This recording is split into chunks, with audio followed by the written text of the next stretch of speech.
அனைவருக்கும் வணக்கம்.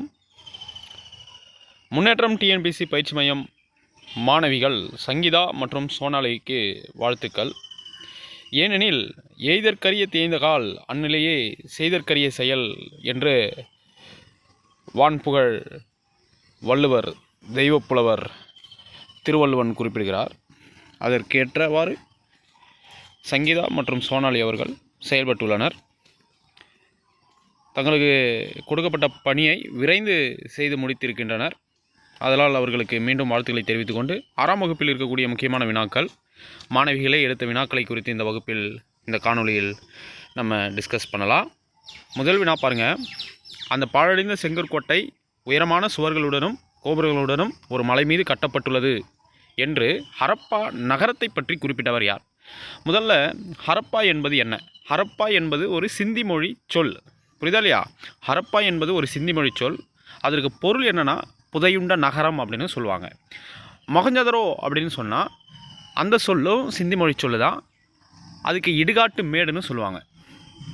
ஹரப்பா நகரத்தை பற்றி தன்னுடைய நூலில் குறிப்பிட்டிருக்காரு. எப்படி குறிப்பிட்டிருக்காரு? அந்த பாழடைந்த செங்கற்கோட்டை உயரமான சுவர்களுடனும் கோபுரங்களுடனும் அந்த மலை மீது கட்டப்பட்டுள்ளது அப்படின்னு சொல்லிட்டு குறிப்பிட்டவர் சார்லஸ் மேசன் தான். அது ரொம்ப ரொம்ப முக்கியமான வினா. இது டிஎன்பிசிலையும் கேட்டிருக்காங்க. அடுத்து பாருங்கள். சிந்து சமவெளி பற்றிய சரியான கூற்றை தேர்வு செய்யணும் அப்படின்ற வினா எழுப்பியிருக்காங்க. புவி எல்லை தெற்கு ஆசியா, அது சரியானது தான். காலப்பகுதி இரும்பு காலம் கிடையாது, வெண்கல காலம்னு வரணும். காலம் அப்படி என்பது கிமு 3300 1900 தான், சரியானது தான்.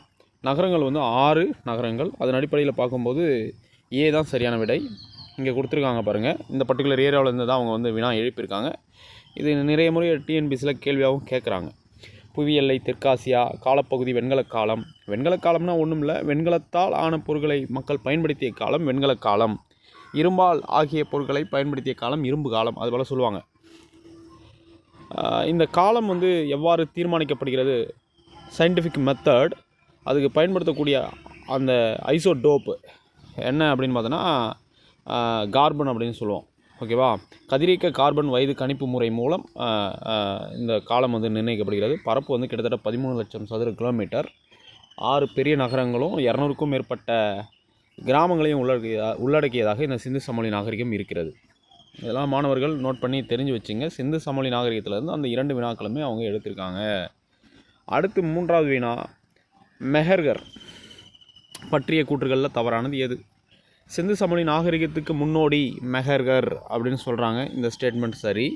பாகிஸ்தானில் பலுச்சிஸ்தான் மாகாணத்தில் போலன் ஆற்று பள்ளத்தாக்கில் தான் இந்த மெஹர்கர் அமைந்திருக்கு. மெஹர்கர் பழைய கற்கால மக்கள் வாழ்ந்த ஒரு இடம் கிடையாது, அது புதிய கற்கால மக்கள் வாழ்ந்த இடம் அப்படின்னு வரணும். காலம் கிமு 7000 ஒட்டிய காலம்.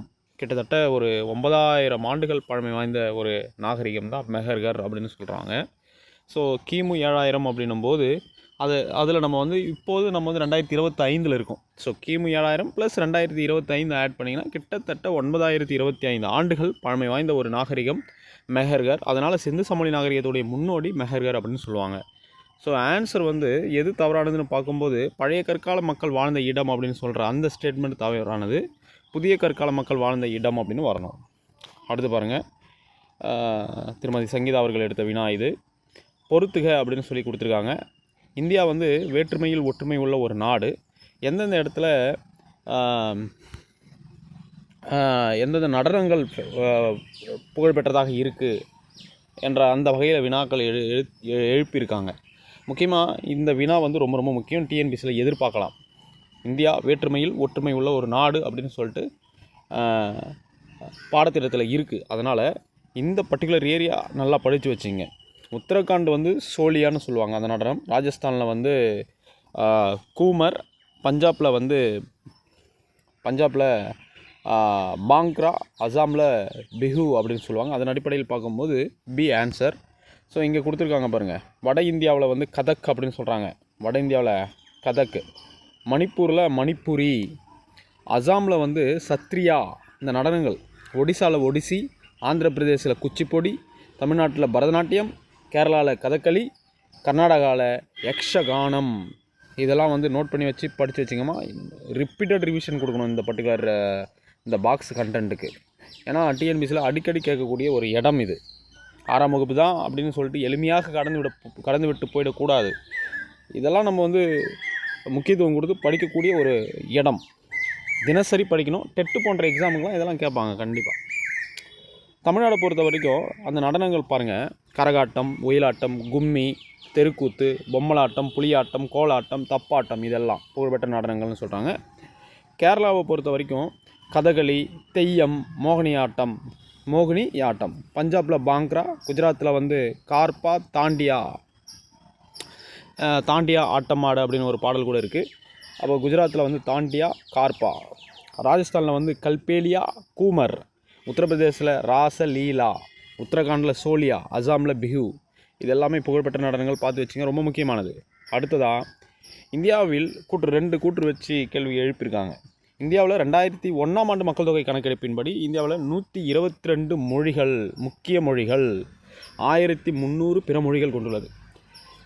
இவங்க 1300 அப்படின்ற அந்த எண்ணை வந்து சாதாரணமாக ஏதோ எழுதலை. ஏன்னா அந்த இடம் வந்து 1599 வரணும். ஆனால் இவங்க எழுதிக்கிறது 1300. பழைய புத்தகத்தில் போய் படிச்சிங்கன்னா அகத்திலிங்கம் வந்து இந்தியாவில் 1300க்கும் மேற்பட்ட மொழிகள் பேசப்படுவதனால மொழிகளின் காட்சி சாலை அப்படின்னு சொல்லுவார். அந்த இடத்துல 1300 அப்படின்ற அந்த எண்ணை குறிப்பிட்டிருப்பாங்க. அதனால் இவங்க அதை பேஸ் பண்ணி தான் வச்சுருப்பாங்க. ஏன்னா இவங்க வந்து ஓல்டு ஸ்டூடெண்ட், ரொம்ப நாளாக படிச்சுன்னு இருக்காங்க. அதனால் இவங்களுக்கு 1300 என்ற நம்பர் வச்சோம்னா மாணவர்கள் குழம்புவாங்க அப்படின்ற அந்த எண்ண ஓட்டத்தில் எடுத்திருக்கலாம் என்று நான் கருதுகிறேன். அப்போது இந்தியா வந்து மொழிகளின் காட்சி சாலையாக விளங்குகிறது அப்படின்னு சொன்னவர் அகத்திலிங்கம். அதை இங்கே கூடுதல் தகவலாக தெரிஞ்சு வச்சுங்க. இந்தியாவில் 2001ஆம் ஆண்டு மக்கள் தொகை கணக்கெடுப்பின்படி இந்தியாவில் 122 முக்கிய மொழிகள், 1300 பிற மொழிகள் கொண்டுள்ளதுன்னு சொல்கிறாங்களா, அது தவறு. 1300 வரக்கூடாது, 1599 வரணுமா. கூற்று 2 பாருங்கள். பாரபட்சம் என்பது மற்றவர்களை நேர்மறையான அல்லது தாழ்வான முறையில் கருதுவது. நேர்மறை அப்படின்லாம் கிடையாது. பாசிட்டிவாலாம் கருதுறதா? அப்படி கிடையாது. எதிர்மறையாக, நெகட்டிவாக கருதுறது, அதுதான் பாரபட்சம். பாரபட்சம் என்பது மற்றவர்களை எதிர்மறையான மற்றும் தாழ்வான முறையில் கருதுவது அப்படின்னு வந்திருக்கணும். ஆனால் இவங்க நேர்மறையான அப்படின்னு ஸ்டேட்மெண்ட் வச்சதுனால அந்த ஸ்டேட்மெண்ட்டு தப்பு. 2 கூற்றுமே தவறு தான் இந்த வினாவை பொறுத்த வரைக்கும். ஸோ நம்ம வந்து 5 வினாக்கள் வந்து டிஸ்கஸ் பண்ணியிருக்கோம். கொஞ்சம் டீட்டெயிலாகவே நான் வந்து சொல்லியிருக்கேன், கூடுதலான தகவல்கள் சொல்லியிருக்கேன். இதெல்லாம் வந்து நோட் பண்ணி வச்சுங்க, ரிப்பீட்டடாக கேளுங்க. மாணவர்கள் வந்து தொடர்ந்து படித்தால் மட்டுமே இருக்கக்கூடிய இந்த காலகட்டத்தில் வெற்றி பெற முடியும். 6ஆம் வகுப்பை உங்களை கொண்டு வினாக்களை எழுப்ப சொன்னதுடைய முக்கிய காரணம் என்ன அப்படின்னா, வினா எப்படி எழுப்புவாங்க அப்படி என்பதை நீங்கள் தெரிஞ்சினால்தான் அந்த நோக்கத்தோடு அந்த படிக்கும் பொழுது நீங்கள் வந்து தேர்வை வந்து எளிமையாக உங்களால் அணுகி வெற்றி பெற முடியும். அந்த நோக்கத்துக்காக தான் மாணவர்களுக்கு இப்படி ஒரு அசைன்மெண்ட் கொடுக்கப்பட்டிருக்கு. அப்போது 6ஆம் வகுப்பு நீங்கள் படித்தாப்போல ஆகிடுச்சு, எந்தெந்த ஆங்கிளில் கொஸ்டின் வருவதற்கான வாய்ப்பு இருக்குது அப்படி என்பதையும் நீங்கள் தெரிஞ்சிக்கக்கூடிய ஒரு சூழல் அமைந்திருக்கு. அதனால் மாணவர்கள் யாருக்கெல்லாம் நான் வந்து அசைன்மெண்ட் கொடுத்துருக்கணும், அவங்க நல்லா எழுதுங்க, படிங்க. கொடுக்காத மாணவர்கள் என்ன பண்ணுறீங்கன்னா 6ஆம் வகுப்பு முழுவதும் படிங்க. இதுதான் ஒரு வாய்ப்பாக கொண்டு என்னென்ன பாடம் இருக்குது, எப்படி எடுக்கணும், எப்படி படிக்கணும் என்பதெல்லாம் தெரிஞ்சுக்குங்க. ஓகேவா? அடுத்த காணொலியில் பார்க்கலாம். தேங்க்யூ ஃபார் வாட்சிங் திஸ் வீடியோ.